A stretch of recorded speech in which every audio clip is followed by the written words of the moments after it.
어, 유대인들이 잘하는 장사가 하나 있습니다. 뭐 많은 것을 잘할 수 있겠지만 또 특별하게 잘하는 장사가 있거든요.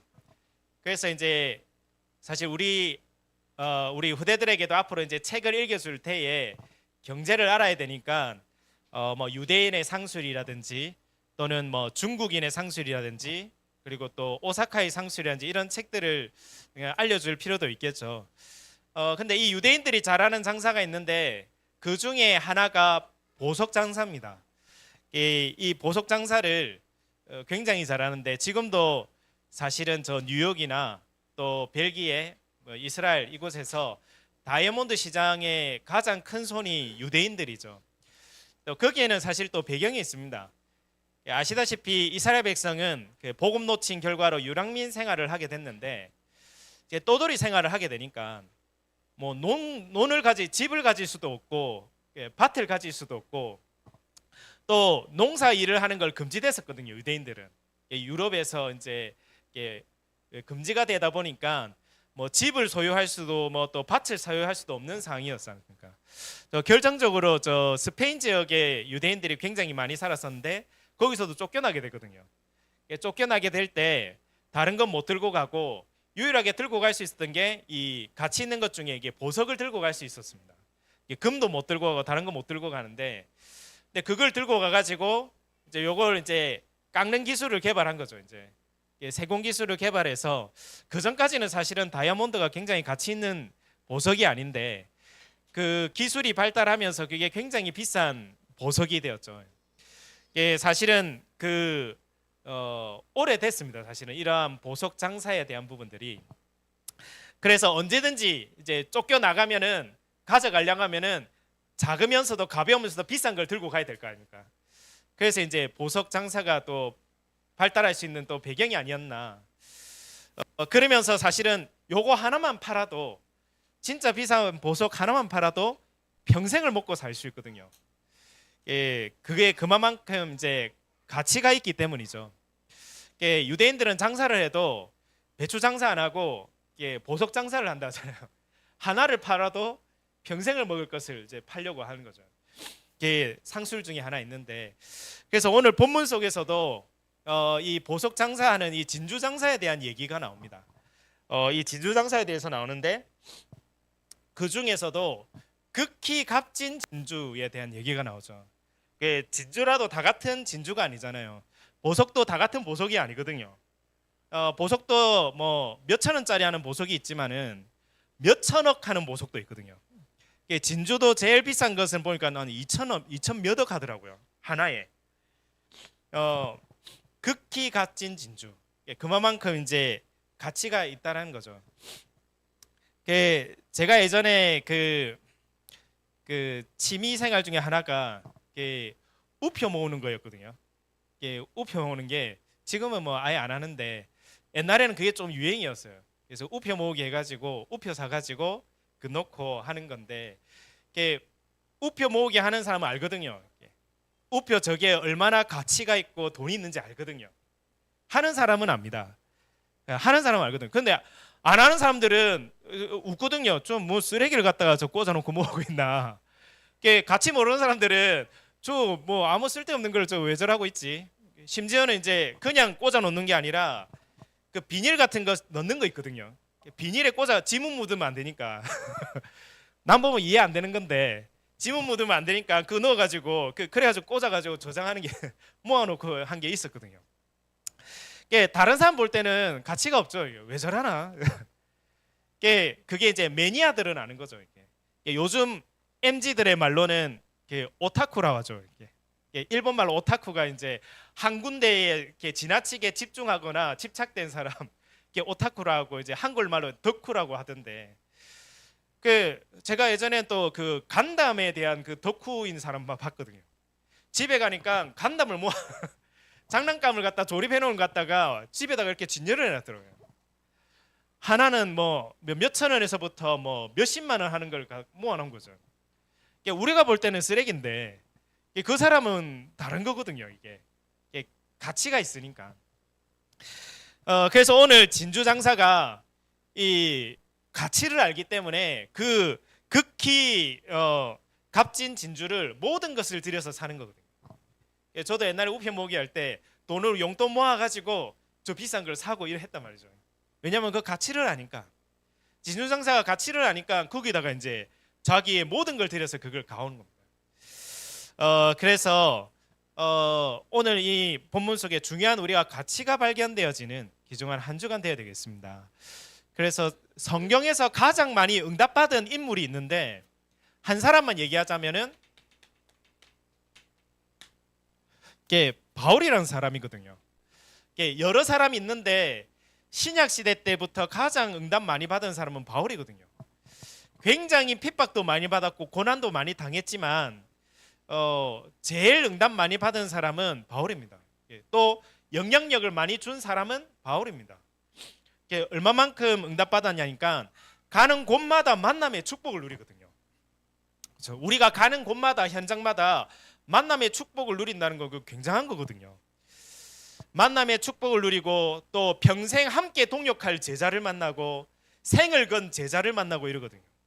루디아, 브리스가 부부, 심지어는 자기 재산을 들여가지고 생을 걸고 함께 로마 복음을 하거든요.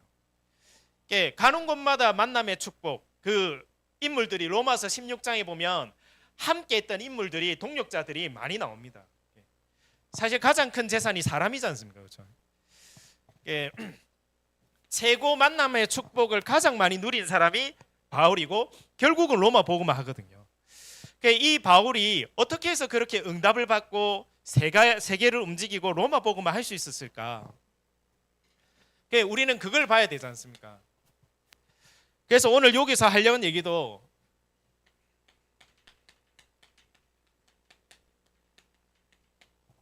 바울은 결국은 가치를 발견한 거거든요. 내가 왜 예수를 믿는지, 내가 받은 복음이 어떤 복음인지 이 가치를 아는 거거든요. 가치를 발견하니까 응답을 받을 수밖에 없는 겁니다. 그래서 빌립보서 3장 8절에서 21절에 바울은 고백을 하는 겁니다. 어떤 고백을 하느냐? 바울은 굉장히 뛰어난 인재거든요. 옛날에는 어떤 스승에게 배웠느냐가 그 사람 수준이거든요. 지금은 어떤 대학 나왔느냐가 그 사람 수준이잖아요. 어느 대학 나왔다, 어느 대학 출신이다 이러면은 저 사람 좀 공부 좀 했구나 이 얘기하잖아요. 그 당시에는 스승이 누구냐? 그래서 알렉산더 대왕은 스승이 아리스토텔레스잖아요. 스승에서 배운 게 있잖아요. 바울은 그 당시에 최고의 스승 가말리엘에게서 배웠거든요. 굉장히 뛰어난 인재거든요. 그런데 그 바울이 고백을 뭐라 하느냐? 내가 아는 지식, 그동안에 알았던 것은 배설물이다.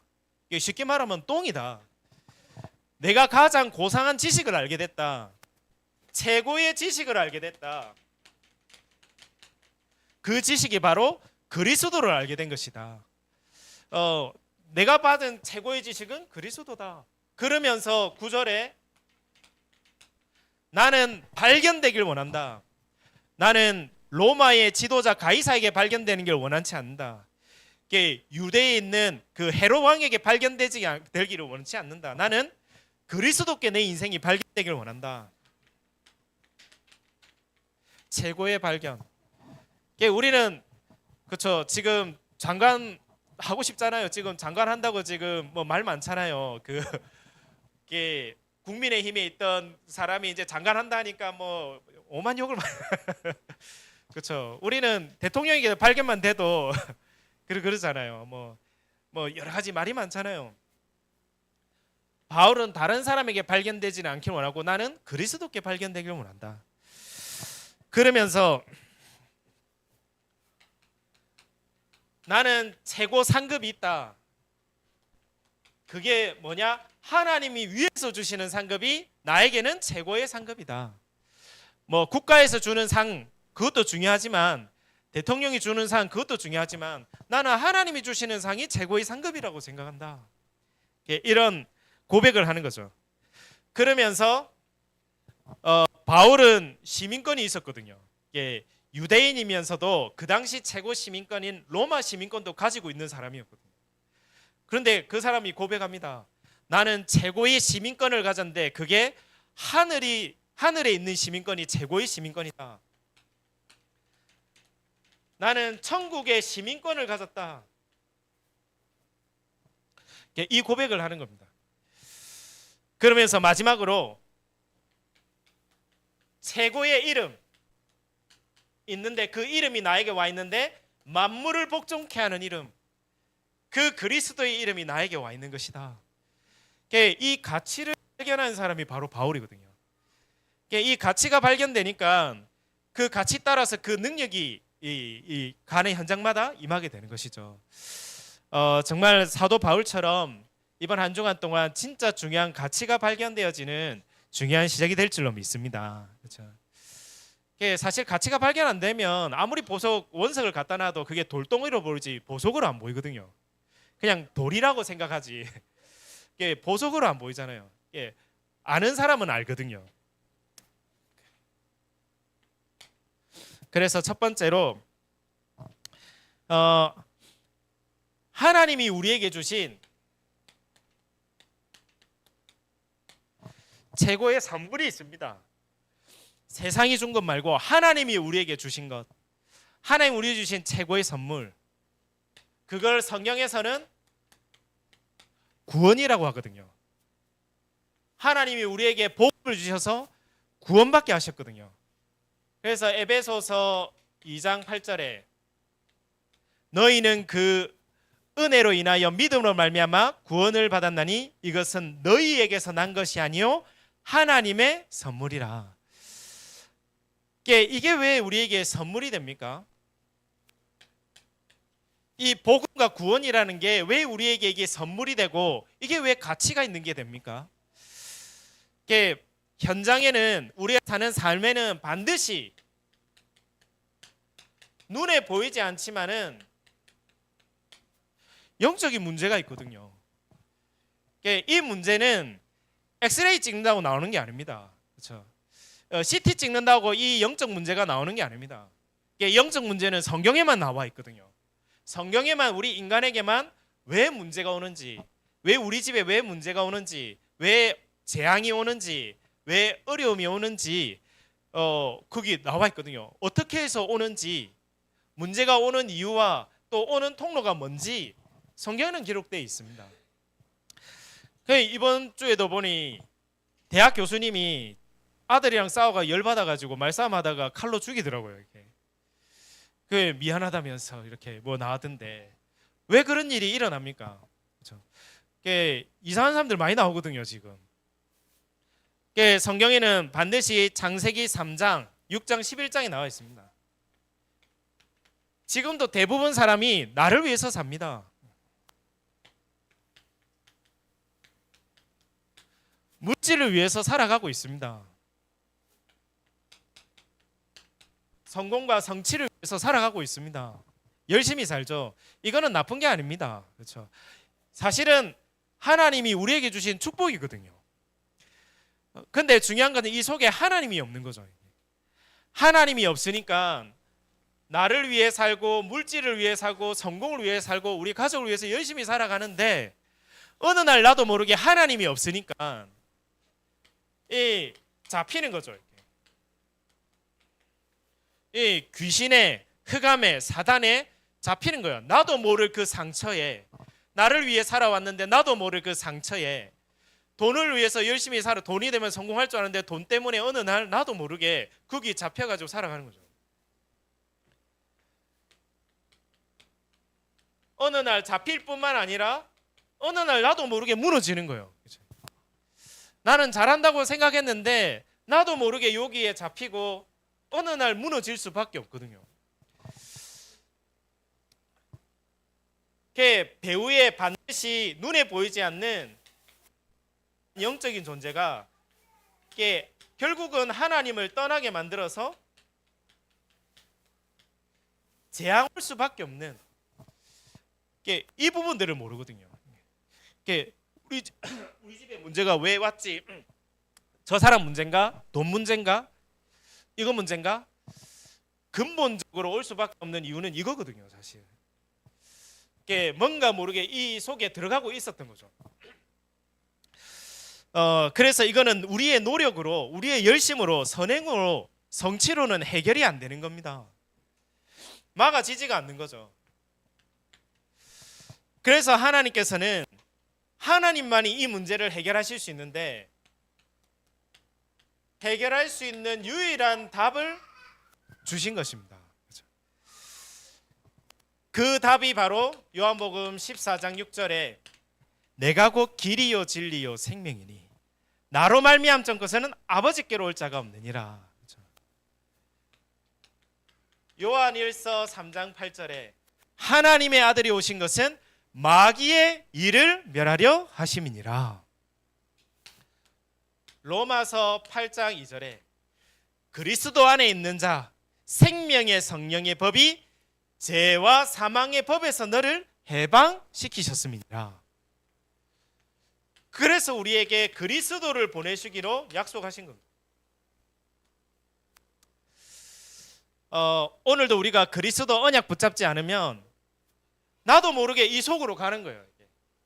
이게 잘못된 게 아닌데 하나님이 없는 거예요. 모든 문제 사건 속에 내 생각, 내 상처, 내 고민, 갈등, 환경, 배경은 있는데 그 속에 하나님은 없는 거예요. 그 속에 하나님만 붙잡기만 해도 바뀌거든요. 하나님은 우리와 함께 가시고 하나님은 우리를 인도하시기를 원하십니다. 그렇죠? 그래서 그 그리스도를 보내주신 겁니다. 그 그리스도를 통해서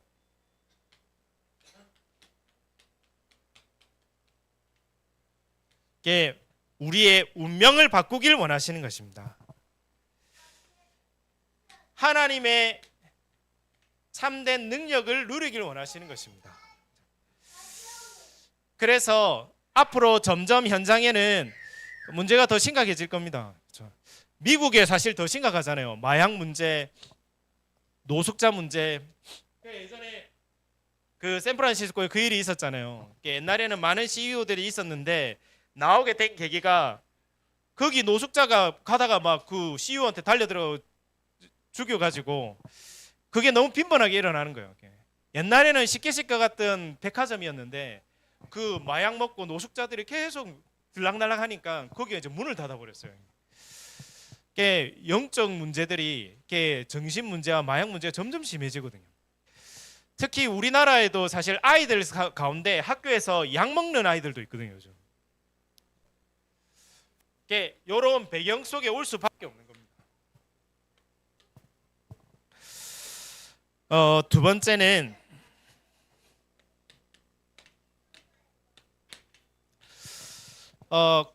구원받은 나,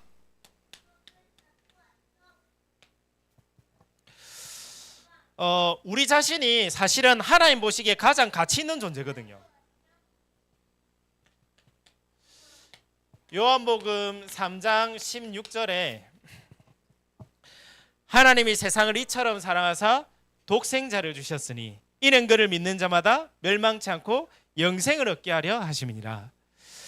하나님은 우리를 구원하시기 위해 독생자를 약속하셨습니다.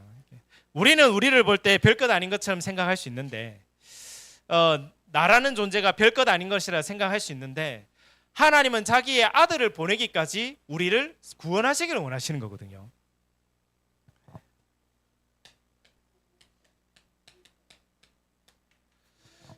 그래서 그 이름을 믿고 영접하기만 하면은 하나님의 자녀가 되는 권세를 주셨으니 이 말씀을 하신 것입니다.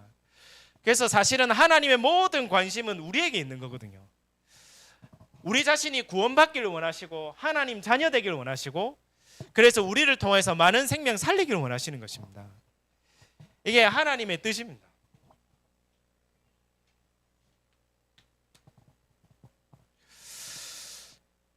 그리고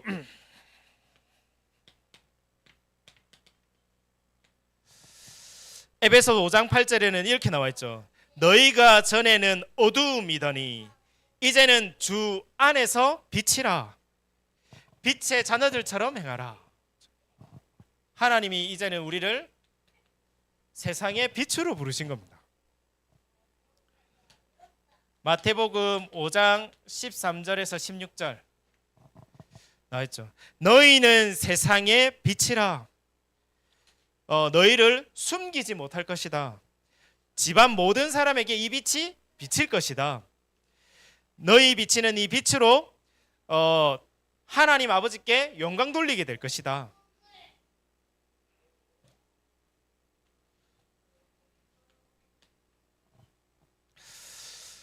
그래서 이 가치를 아는 한 사람을 통하여서 재앙을 막았습니다. 이 비밀을 아는 모세 한 사람을 통해 가지고 많은 사람이 아니죠. 모세 한 사람이 이 언약 잡았는데 그 많은 민족들이 출애굽하게 됩니다. 해방되게 되는 거죠. 묶인 것에서 해방되게 되는 겁니다. 사무엘 한 사람 때문에 성경에 나와 있죠. 사무엘이 있는 동안에 전쟁이 그쳤더라. 늘 전쟁터였는데 나라가 늘 전쟁이었는데 전쟁이 그치게 되더라. 이 비밀 안은 사람 한 사람 통해서 전쟁이 그쳤더라. 그리고 잘 알다시피 다윗 한 사람 때문에 골리앗이라는 재앙을 맞거든요. 이 응답이 우리에게도 와지게 될 줄 믿습니다. 그래서 마지막으로 구원받은 나,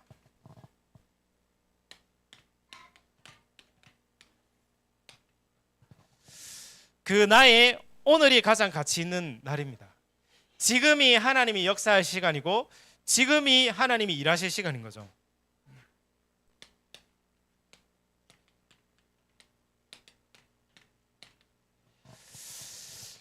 욥기 3장 25절에 욥이 그런 고백을 하지 않습니까?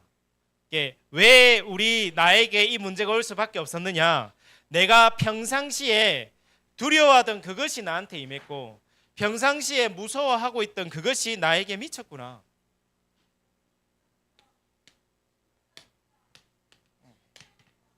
우리가 늘 염려 속에 있다면 그 염려가 우리에게 올 수밖에 없거든요.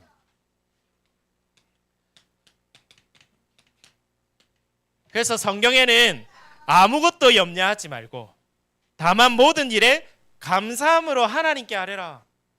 그리하면 평강에 지극히 뛰어난 하나님께서 네 마음 생각을 지키시리라. 마음 생각 지키시는 게 다거든요. 내 마음 생각이 평안하면은 그 평안함이 전달되거든요.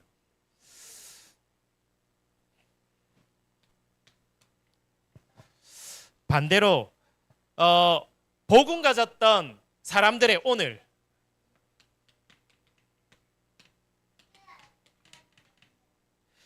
요셉은 평상시에 늘 꿈을 꾼 겁니다. 그렇죠? 형들이 괴롭히는데 상황은 홀로 있고 왕따고 외로운 상황인데 요셉은 그 속에서 평상시에 하나님의 주시는 언약의 꿈을 꾼 거거든요.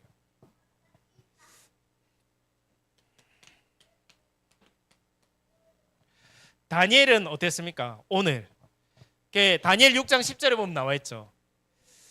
다니엘은 하루 3번씩 예루살렘을 향해서 감사하면서 기도했더라. 그 보면 앞에 보면은 전에 하던 대로 평상시 늘 하는 게 하루 3번씩 감사하면서 기도했던 거죠.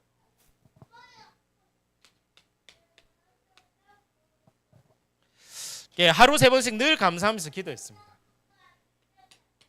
다윗의 오늘입니다. 다윗은 시편 5편 3편에 보면은 이리 나와 있죠. 다윗의 고백에 아침에 주께서 나의 소리를 들으시리니, 내 소리를 아침에 들으신다는 거죠.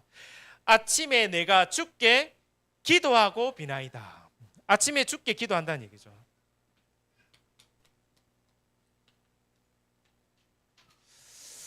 다윗은 밤에도 하나님과의 기도 시간을 가졌던 것 같아요.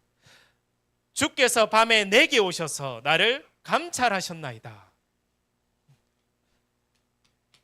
또 현장에 있을 때 이 고백을 하죠. 여호와는 나의 목자시니 내게 부족함이 없으리로다. 늘 오늘이 하나님과 함께하며 하나님의 언약 속에 있었고 기도 속에 있었던 사람들이 이 사람들이죠. 오늘의 염려와 갈등 속에, 문제 속에 있는 것이 아니라 오늘의 주신 언약 속에, 하나님 주신 꿈, 하나님 주신 언약, 기도 속에 있었던 사람이죠. 결국은 이 사람들을 통해서 오는 응답이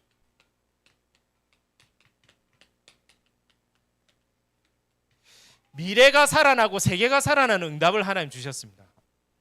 우리에게 주신 작은 오늘인데 그 오늘 속에 하나님의 언약 누린 것밖에 없는데, 진짜 감사하면서 기도한 것밖에 없는데, 하나님의 계획을 찾은 것밖에 없는데, 그 속에서 미래와 세계가 살아나는 축복을 믿음의 사람들에게 주셨거든요. 우리에게도 주실 줄로 믿습니다. 그래서 이 가치를 발견하는 게 중요하겠죠. 내가 받은 이 복음, 구원의 가치. 그럼 구원받은 나는 어떤 축복을 받았는가? 나에 대한 가치. 또 나에게 있는 이 오늘이라는 이 삶이 얼마나 중요한가? 그 가치. 그 가치를 아는 사람은 하나님은 세계복음화에 쓰실 줄 믿습니다. 그래서 마지막 결론입니다.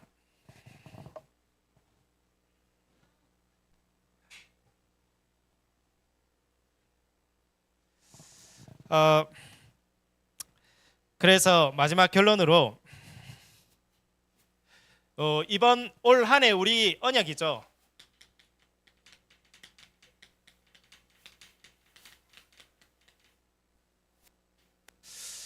견고한 망대를 세워야 됩니다. 그렇죠? 많은 사람은 돈이 나를 지킨다 생각합니다. 적으로부터 돈이 나를 지킨다. 나의 성공과 성취가 나를 지킨다. 내 인맥이 나를 지킨다 생각하죠.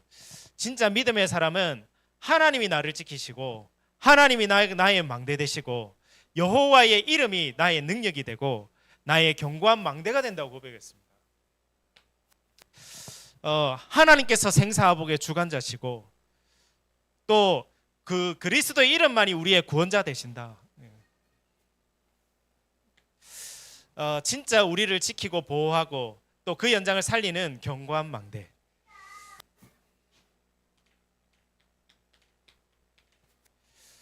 그래서 그 견고한 망대를 세우는 겁니다. 뭐로요? 기도로 세우는 겁니다.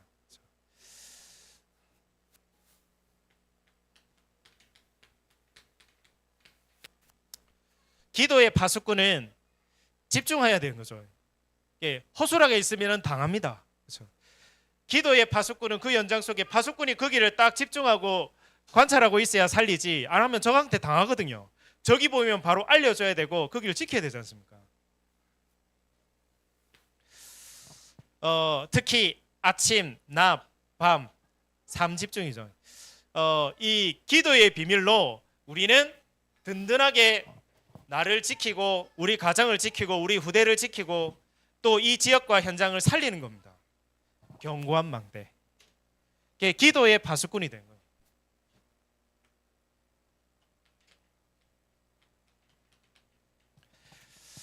어떻게 하면 현장을 바꾸고 살릴 수 있습니까? 현장 파수꾼은 말씀으로 살리는 겁니다. 그 현장에 진짜 말씀이 들어가면은 삽니다. 이걸 두고 기도하는 겁니다. 지금 잘 안 돼도 기도하는 거죠. 어떻게 하면 현장 살립니까? 말씀 가지고 가면은 그 현장 바꿀 수 있습니다. 말씀이 없으면은 또 우리는 내 생각, 내 체질, 내 경험, 내 판단대로 하다가 끝나는 거죠. 우리 각인뿌리 체질대로 살다가 가는 겁니다. 말씀 붙잡고 가면은 그 말씀이 힘이 되고 능력이 돼서 그 현장을 바꾸는 거거든요. 그래서 하나님, 내가 가는 현장 속에 말씀이 역사하시도록 오늘도 나는 언약 가지고 그 현장 갑니다. 그 언약이 이루어지도록 또 내가 가는 현장에 말씀 운동이 일어나게 해주세요. 왜냐니까 말씀 들어가면 되니까. 우리 자녀에게 하나님 말씀 들어가면 바뀔 수 있으니까. 내 인생도 하나님 말씀 들어가면 바뀔 수 있으니까. 그래서 에스겔 37장에 보면 말씀 들어갔는데 마른 뼈다귀가 군대가 됐다 했습니다. 이거가 기도 제목, 올 한 해 동안 우리가 응답받고 성취될 기도 제목이죠. 또한 세계 살릴 파수꾼. 우리가 여기 모여 있는 이유는 사실 성격이 맞아서 모이는 게 아니잖아요. 그렇지 않습니까? 여기 뭐 성격이 맞고 엄청 뭐가 통해서 있는 게 아니지 않습니까? 사명 하나 때문에 함께 모여서 하나님 주신 만남 아니겠습니까? 저는 그렇게 믿습니다. 하나님이 창세전부터 하나님 주신 사명을 이루기 위해서 주신 만남이고 팀이라고 생각하거든요.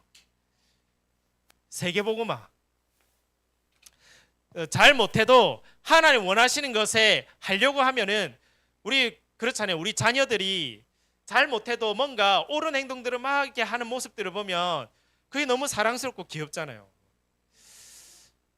하나님 보시기에 우리 좀 부족해 보여도 하나님 원하시는 것 속에 방향 맞추고 하려고 하는 그 모습이 아름다운 거 아닙니까? 하나님은 세계복음화하길 원하시는 거거든요. 그래서 우리는 세 가지 뜰을 두고 기도합니다. 이방인의 뜰, 또 치유의 뜰, 또 우리 후대들의 뜰, 이 세 가지 뜰을 두고 기도하는 겁니다. 하나님, 내가 하는 이 업을 통하여서 다민족 이방인들이 살아나고, 내가 하는 업을 통하여서 영육간의 병든 자를 치유하며, 이 업을 통하여서 우리 후대들을 제대로 살리고 서밋으로 세우는 업이 되게 해주세요. 이 망대를 세우는 것입니다. 이것이 나를 지키는 길이고 우리 가족을 지키는 길이고 또 올바로 그 현장을 살리는 길입니다. 여호와의 이름은 견고한 망대라. 누가 내 인생을 책임지겠습니까? 그렇죠? 누가 내 인생을 지킬 수 있습니까? 이게 신문 보면 볼수록 야, 앞으로 살기 힘들겠다 이 생각밖에 안 들더라고요. 그렇죠? 아시죠? 요즘 보니까 AI 로봇이 나왔는데 오만 것 다 하더라고. 막 손이 360도로 돌아가면서 저 빨래도 하고 설거지도 하고 뭐 음식도 막 이렇게 만들어주고 이제 오만 개 다 나오잖아요. 이제 자동차 만드는 곳에서 이제 그런 게 로봇이 다 들어가고 이런. 이제 사람은 이제 할 일이 없어지는데 점점 누가 내 인생을 책임지겠습니까? 저는 말씀 속에서 힘이 나더라고요. 여호와의 이름이 견고한 망대라. 내 인생을 지키고 살리는 하나님이시구나. 이번 한 주간 동안에 정말 참된 가치를 발견해서 그 연장을 살리는 중요한 증인들 될 점 있습니다.